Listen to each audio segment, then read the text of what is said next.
Hello everyone, in this video I'll be covering my discipline tips for the Za'qul encounter in the Eternal Palace on Mythic difficulty. Za'qul requires very little healing to be done in the fight, with the reason why 4 healers are ran is just so that you can have enough healing cooldowns to survive the difficult dread timings, as well as a couple of other times where the raid is taking a significant amount of damage. But outside of those points, there's almost no healing to be done outside of tank healing.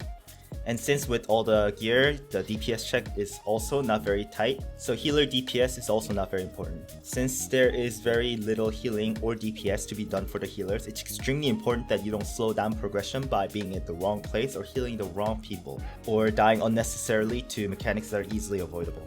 Positioning is very important in this fight, and healers have to make sure that the few people who have the really important jobs like killing the echoes in the delirium realm can do their role with the least amount of impediment as possible. For talents, I recommend taking Sins of the Many and Purge the Wicked, as there are a lot of multi-dotting that you can do on this fight, as well as the heal from Shadow Covenant is really not necessary at any point in the fight. And mana and GCD is much better used to do a little bit more damage. For essences, I definitely recommend the Ever Rising Tide as your major, because mana is not going to be an issue for you with a lot of downtime and healing. And for minor essences, either take Crucible for more damage or the Well of Existence for more healing. For trinkets, I definitely recommend the Mechagon trinkets, as you can provide a significant amount of burst damage with the trinket on points where the burst damage is necessary. And you can take any other trinket for the second trinket, with, as always, the solid choices being the First Sentence or the Alchemy trinket. The entirety of the fight as a healer revolves around making sure you have enough DR on the raid members when Dread or Manic Dread comes out. If you face the boss at the correct timers, it's extremely predictable when these abilities come out, so make sure that you have barrier dropped at the proper time to save the raid members. I opt to ramp even before the pull begins and have Evangelism up for the first Dread, but this is completely unnecessary and I just do it because there's nothing else to do since we have to stop damage anyway. Feel free to spend as much mana at the beginning of the phase as possible, because between the portions where you're just sitting there stopping DPS or the beginning of second phase where there is nothing to heal, you will recover most of your mana pretty quickly. Try to spend the downtime in phase 1 DPSing the little ads and the summoners as much as possible. Even when we're stopping DPS, I opt to use Solace on cooldown just to get a little bit more mana, but even if you don't do this, you should be near full mana by the time you start to use it, so it's up to you whether or not you want to do this. As soon as the third Crushing Grass cast ends and we're ready to phase into phase 2, I open with Schism with all of my other DPS abilities, as phase 2 DPS push timer can be pretty tight, especially on the first kill, and this Schism will come back for the damage end phase if you use it right away.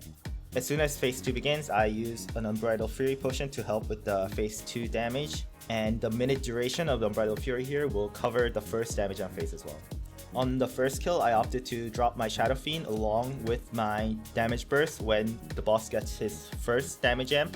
to help with the phase 2 push, but that was because we had to 3 tank for that one day when Blizzard overbuffed the tank damage. And this is probably unnecessary now, so you can hold the Shadow Fiend for the third Dread, which happens in the middle of phase 2. However, do note that if you do use Shadow Fiend for the third Dread, it will not be back up for the second Manic Dread after the first Psychotic split,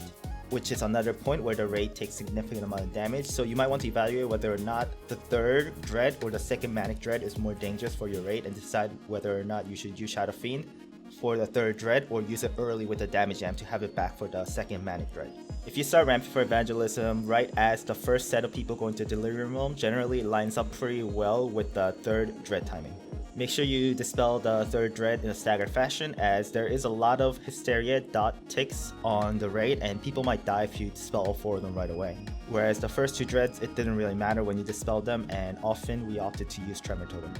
Even after your Evangelism finishes for this third Dread, make sure you reapply some atonements to a few raid members and use the Radiance as soon as it comes back, because at this point the Hysteria dot is ticking pretty heavily and you can't afford to be not healing at this point. Ideally, you will be out of the Fear Realm before the raid gets to 8 stacks of Hysteria, and if this is a case, you can use Rapture to save people who are coming up from the Delirium Realm, or to raid members who might be low who still have the dot ticking. However, if you are coming up with 8 stacks of the debuff, This Hysteria debuff will last through the first Manic Dread, making it extremely dangerous, and therefore it might be worth saving Rapture to make sure that the atonement from it lasts through the first Manic Dread.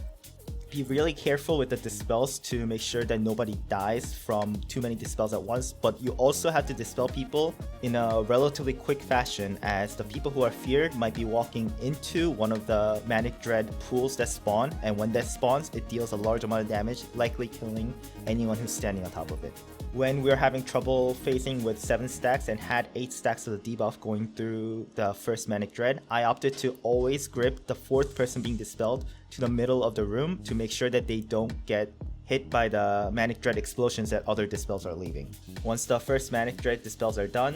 get ready to head back down into the Fear Room through the portal to start damaging the first summoner. There won't be much damage going on into the raid until the first Psychotic split, so try to do as much damage to the 2 summoners that you're killing as much as possible, and if there are any adds that are getting to low amount of stacks, it might be a good idea to use the Mechagon Trinket to make sure that it dies before it transforms. 1 add transforming is most likely a wipe, 2 as transforming is 100% a wipe, so make sure that you focus your damage as much as possible on the small adds that are at the lowest amount of stacks. Once the boss gets the first vulnerability debuff here, try to put as much damage to the boss and the adds as possible, and get ready for the first Psychotic split that will happen soon. On this split, you want to put as much damage into the Fear add as possible, but always keep an eye on how much health the Delirium Echo has. Since the Fear add is definitely going to die first, the Delirium add is actually the timer for the second Manic Dread that's going to come out. At this point, the raid will have around 5 stacks of the Hysteria debuff, as well as Manic Dread is about to come out, so you have to make sure that you are prepared to ramp before the Manic Dread damage comes in. Watch the health on the Delirium ad, and about 10 seconds before it dies, start ramping for your evangelism. Just like the third Dread, make sure you don't dispel these too quickly, and if possible, try to head towards the last summoner as you're dispelling and healing these targets. As soon as you're done dispelling, you need to bolt towards the portal along with a couple of other healers who are assigned to, because the people who went in for the first Delirium ad are coming out now, and they are going to be stunned until they are dispelled, while taking significant amount of damage from the Hysteria debuff that they have, as well as a Crushing Grass coming out. Once outside, make sure you dispel your target as soon as possible and single target heal them until their Hysteria stacks are about to drop. At this point, you need to head back into the portal,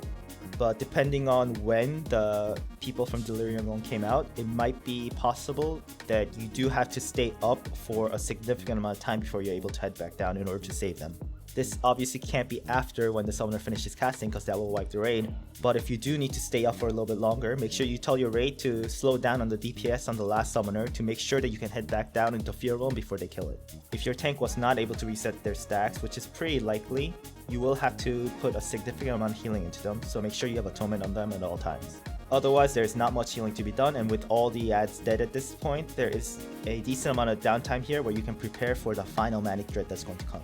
This third Manic Dread is the last point in the fight where a significant amount of damage goes on to the raid, so everyone needs to be ready to use their personal cooldowns as well as health pots and health stones. And in rare occasions, this Manic Dread will come before the second Psychotic split. I would recommend just starting your ramp to prepare for this Manic Dread, but most of the time it's going to be a Psychotic split first, in which case you can just stop your ramp and start DPSing the Fear ad instead. If the Psychotic split happens before, then just like the second Manic Dread, the Manic Dread is going to come out as soon as the Delirium ad dies, so start ramping accordingly. Once you've survived this point, you're just doing as much AoE healing as possible into the raid with their Hysteria stacks, and unless a significant number of people are dead at this point, you will definitely be able to kill the boss before the third Psychotic split, which is the enrage timer for this boss. Once again, there is really not much healing or DPS that's required from your healers on this fight, so make sure that you're at the right place to dispel the right people and to use your cooldown at the right time to minimize the number of wipes early and to give the DPS that are going down to the Delirium Room as much practice as possible, because the bottleneck for progression will be those people learning how to properly play that mechanic. And of course, as a ranged healer that doesn't really have a very important job in this fight, it's really bad if you get hit by any tentacles at any point, so make sure you learn how to dodge them early on. I hope that this video helped you prepare for the Za'qul encounter, and I'll see you guys in the next video.